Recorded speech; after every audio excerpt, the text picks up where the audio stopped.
Good evening, everyone. We're back with Luke chapter 21, the widow's offering. While Jesus was in the temple, he watched the rich people putting their gifts into the collection box.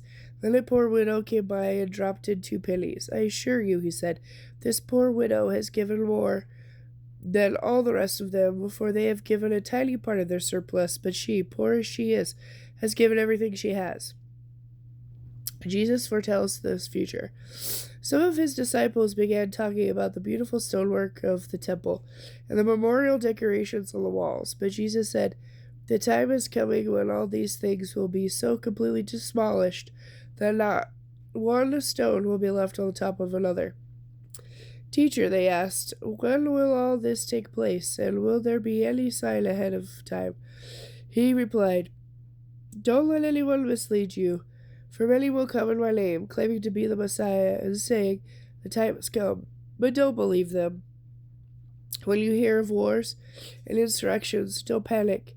Yes, these things must come, but the end won't follow immediately. Then he added, nations and kingdoms will proclaim war against each other.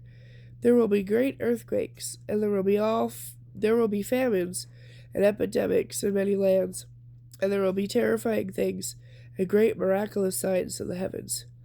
But before all this occurs, there will be a great time of persecution.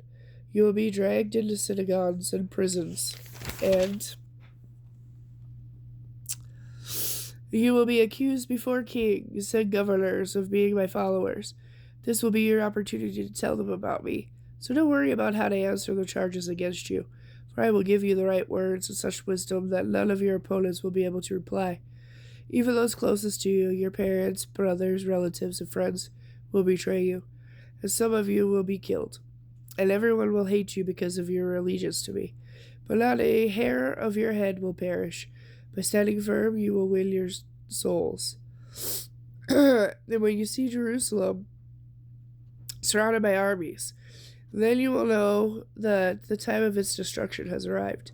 Then those in Judea must flee to the hills. Let those in Jerusalem escape, and those outside the city shall not enter it for shelter. For those will be the days of God's vengeance, and the prophetic words of the Scriptures will be fulfilled.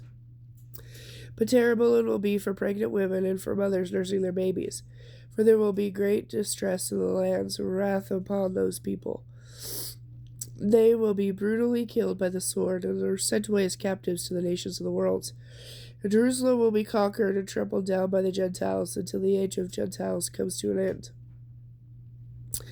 And there will be strange events in the skies, the signs of the sun, the moon, and stars. And down here on earth the nations will be in turmoil, perplexed by the roaring seas and strange tides. The courage of many people will falter because of the fearful fate they see coming upon the earth, because the stability of the very heavens will be broken up. Then everyone will see the Son of Man arrive on the clouds with power and great glory. So when all these things begin to happen, stand straight. Excuse me, and look, for your salvation is near. Excuse me. Then he gave them this illustration. Oh, excuse me. Notice the fig tree, or any other tree.